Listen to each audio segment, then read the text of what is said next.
King Lear by Shakespeare discusses the misfortunes following King Lear's decision to step away from ruling, so that he can live his remaining years in peace away from power. The historical context of the play is the mention of the misfortunes brought about by King Lear's disunion of England and Scotland, by King James VI, King of Scotland and England, before the Parliament, to persuade them to approve the union of both countries. The play starts with two minor characters, Kent and Gloucester, two noblemen in King Lear's court, discussing King Lear's decision to divide his kingdom among his daughters. Gloucester introduces his illegitimate son, Edmund, and says that although he is legitimate, he loves him no less than his other legitimate son, Edgar. And he seems happy about it. He says that he didn't accept it at first, to tell people that he is illegitimate, but then he began to accept it. Then enters King Lear, along with his 3 daughters and the husbands. Goneril, his oldest daughter, and Albany, her husband. Regan, his middle daughter, and Cornwall, her husband. Cordelia, his youngest daughter, who is not yet married. King Lear sends Gloucester to get Cordelia's suitors, the lords of France and Burgundy. He then announces his desire to divide his kingdom into 3 parts, 1 part for each daughter. He wants to spend the rest of his life away from power and in peace, so that he can crawl like a baby or an animal towards his death unburdened. He then calls upon each of his daughters to express in the best way possible her love for him. The oldest daughter, Goneril, starts stating how he is dearer than eyesight, space, and liberty. Lear likes what she says and awards her 1/3 of the kingdom. The middle one, Regan, raises the bar even higher and tells him that she loves him more than Goneril, that she is an enemy to all other joys but the love of her father. Lear in turn gives her another 1/3. With all the sisters talk about love, Cordelia gets nervous, as she prefers to love and be silent than to state it in public. When her turn comes to speak, she says, "Nothing, my lord." So Lear presses her to not stop there, but she insists that she loves him like any daughter would like her father, no more, no less, and that all of her love is for her father, who loved her and cared for her till she marries. Half of that love would go to her husband. Angered by her answer, Lear swears by heaven and hell that she is no longer his family. Kent attempts to speak on behalf of Cordelia, but is interrupted by King Lear, ordering him to not interfere, saying that he loved her the most and intended to rest with her in her kind nursery.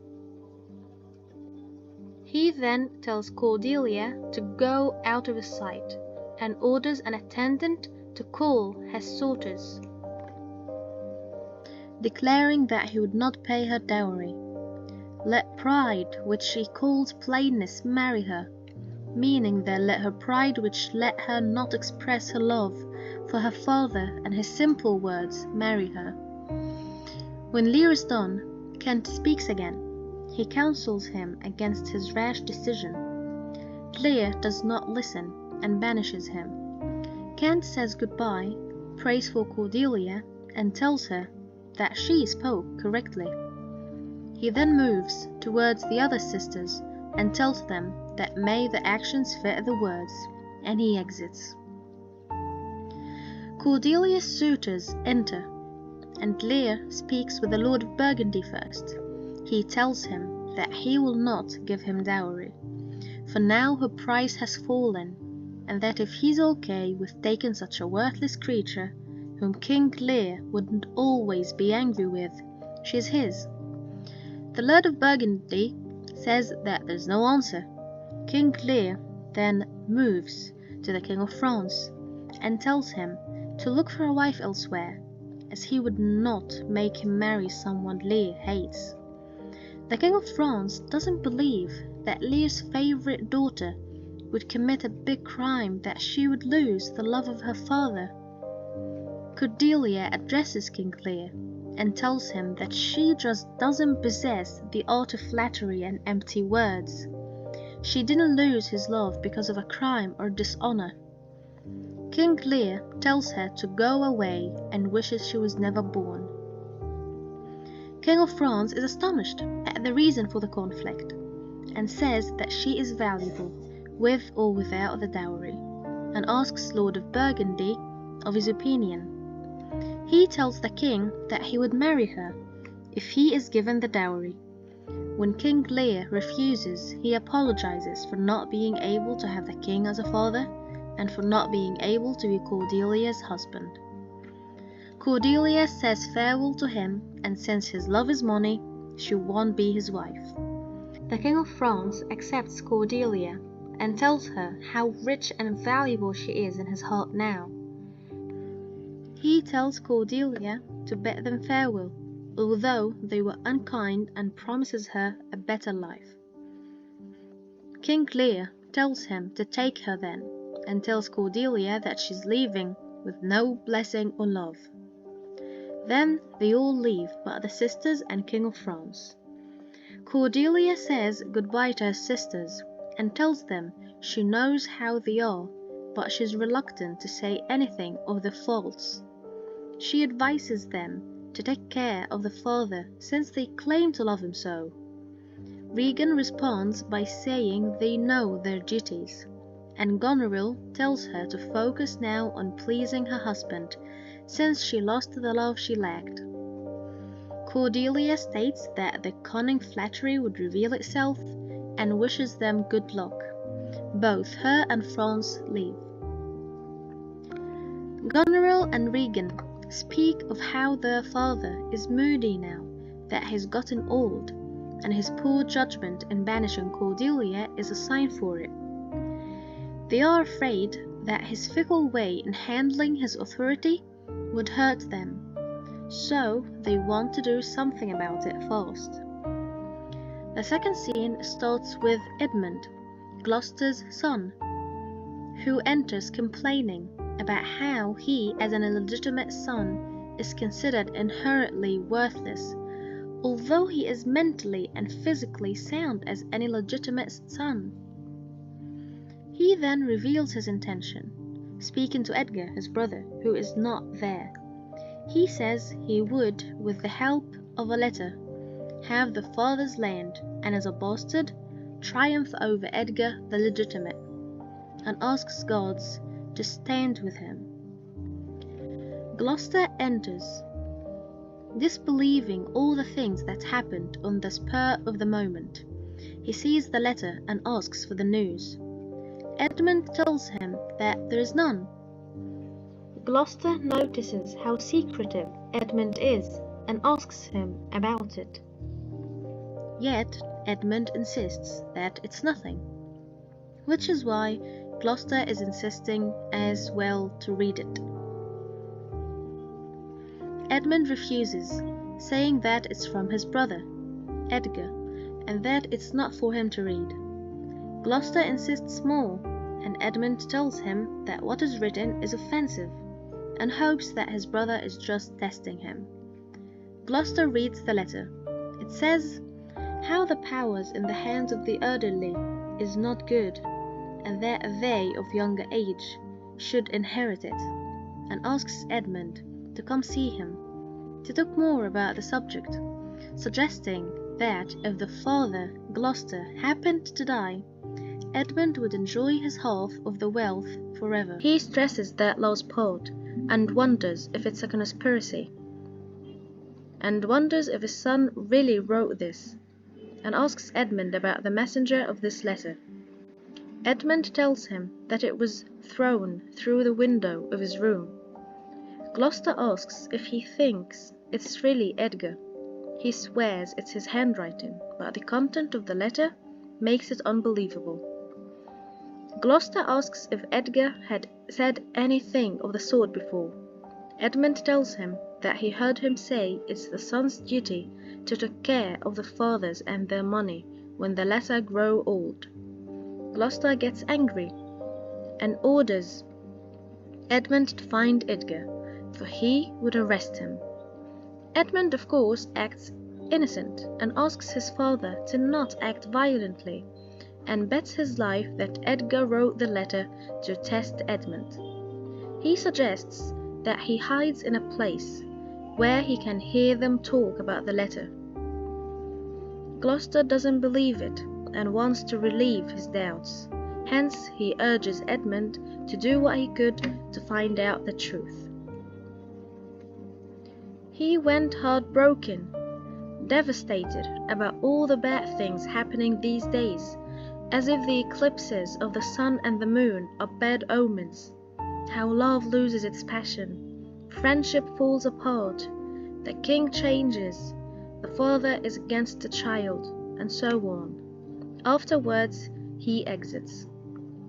Edmund reacts to what his father said, saying that this is a good trick to avoid blame. Every evil deed done is not because the person is evil, but because of divine powers. It was not his father who was lustful, it was the influence of Draco. He is relating his birth to the constellation of the two stars, the dragon and the great bear. While he's talking, Edgar comes in right on cue. Edmund is willing to act his part well. Edgar asks Edmund about what in his mind. Edmund answers that he read about bad predictions such as division among children and parents, death, and so on. Edgar doesn't believe in those things and tells him to quit thinking like that. Edmund tells him that he should avoid the father for some time, since he knows of an anger he has towards Edgar. Edgar guesses it must be some told lie about him. Edmund agrees and tells him to go to his room, waiting for him, and do not go outside unarmed, since Edmund thinks their father is up to no good. Edgar obeys and exits. Edmund asserts that Edgar's innocence doesn't let him see evil, and so Edmund would have it easy, and get what is not his birthright by cunning. Then enters Goneril, Lear's oldest daughter, and steward Oswald. She complains about how King Lear offends her on a daily basis and every hour, when scolding her servants for no big reason, how his soldiers are not obedient, and how he criticizes every little thing. She tells her servant to tell him that she's sick when King Lear returns from hunting, because she doesn't want to speak with him, and gives him the green light to not serve him as he's used to. When they hear the hunting horns, Goneril orders Oswald to act being tired and neglectful as he desires. When he grows tired of it, he would go to her other sister, who shares the same opinion as her. Poor King Lear is going to look just like that. She then points out how old men act like babies, and are to be disciplined rather than flattered. She orders him to be unfriendly to his knights, and to tell the other servants to do the same, as she wants to scold her father. She tells him that she's going to write to his sister to do the same, and asks him to go prepare dinner. The next scene starts with Kent, disguised as a peasant. Although he is banished by Lear, he is willing to continue serving him. That's why he is disguised. Horns mark the arrival of King Lear with his knights. He doesn't know Kent, and asks who he is and what he wants. Kent tells him that he is willing to serve him because he sees authority in his eyes. Lear asks him about what services he offers. He tells him. Then he asks for his dinner and orders Kent to go get the four. Oswald the servant enters, and ignores the king's questions, which makes Lear stand amazed. His knights bring him the news that his daughter is feeling unwell. His first knight anticipates that the king is not giving the love and respect he deserves from everyone, and that it seems they all share the loss of these feelings. King Lear agrees, saying that he felt it too, but thought it was his sensitivity. He then asks for the fool. The first knight tells him that he's been sad and solitary since Cordelia has gone away. He doesn't want to speak of this and asks an attendant to go get his daughter and another one to get the fool. Oswald enters and identifies Lear as the father of his lady and refuses to be ashamed by him. So Kent trips him. Kent then orders him to go away since he doesn't know how to respect his superiors, or he would trip him again. King Lear thanks him and gives him some money. Then the fool enters and tries to give Kent his cap. King Lear is amazed and asks him why. He tells him that a fool is the one who sides with the fellow who gave land to his unblessed daughters and banished the blessed one. That's why he should take his hat. He proceeds, saying that he wishes he had 2 daughters and 2 caps, for when he gives all he owned to his daughters, he would keep the caps, for he is a fool. Lear is irritated and tells him to watch what he says or else he could get whipped. But the fool doesn't stop and continues giving him speeches about not giving all you've got, whether what one shows to people, what one knows, owns, etc. He tells him that with no lands, he's like a beggar with no income. So Lear is a fool. Since he has given up his title, he now is fool. Goneril enters frowning, and the fool continues to imply that Lear is not a fool, but nothing actually. He gets Goneril's glance at him, as to mean shut up, and he does. She complains to Lear about the rudeness of his knights, and since he encourages such a behavior, he should be punished. So his knights are to be sent away.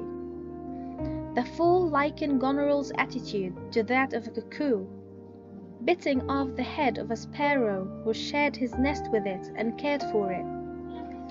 Lear doesn't believe this is his daughter. She continues to tell him to quit being such in a fickle mood, which drives him to be even more astonished. He says that he doesn't know who he is, and whether he is really Lear, because Lear has daughters, and right now he doesn't seem to have any. The fool tells him that he is not Lear, that he is the shadow of Lear. He asks for her name, and she tells him to quit pretending astonishment, and tells him that if he doesn't do it willingly while she's speaking politely, dismissing half of his knights, she would use force and kick these knights out. Lear orders his attendant to call the knights, for they are leaving, because he still has 1 true daughter to go to. Albany, Goneril's husband, enters and asks King Lear to be patient. Lear addresses Goneril and her lies about his perfectly qualified knights, that any love towards Goneril now is replaced with bitterness. He strikes himself on the head for replacing wisdom with foolishness. Albany tells him that he has no idea about whatever happened to him. Lear then prays to nature to never allow Goneril to have the honor of becoming a mother, and if she ever gives birth, for the child to cause her face to be pale because of all the tears this better child is to cause, so that she feels what he feels. He calls for his attendants to leave and they all exit. Albany still has no idea and asks Goneril. She tells him to not trouble himself with such a foolish old man. Lear enters again with his fool, calling Goneril out on dismissing 50 of his knights. Albany asks about this matter. Lear addresses Goneril while he's weeping unintentionally, and curses her for dismissing them. not believing what it came to be, and telling her that he has another daughter who would tear her face when she hears of this, and that would give him back what Goneril took. Then he exits. Albany thinks that it is King Lear who is at fault. She tells him to not worry. Then she says that there is no way allowing him to keep 100 knights so that he would have 100 swords ready to force them accept anything. Then she asks for Oswald. Albany tells her to not worry herself much. She tells him that it is better than being trusting, that it's better to get rid of threats rather than taking risks. She also points out that she's written to her sister as well. Oswald enters and is ordered to deliver the letter, and he exits. She again tells Albany that she knows better because he is being misguidedly gentle. He tells her that maybe something bad is going to happen. She tries to tell him no, but he interrupts her, saying that they'll see. The next scene starts with Lear, Kent and the Fool entering.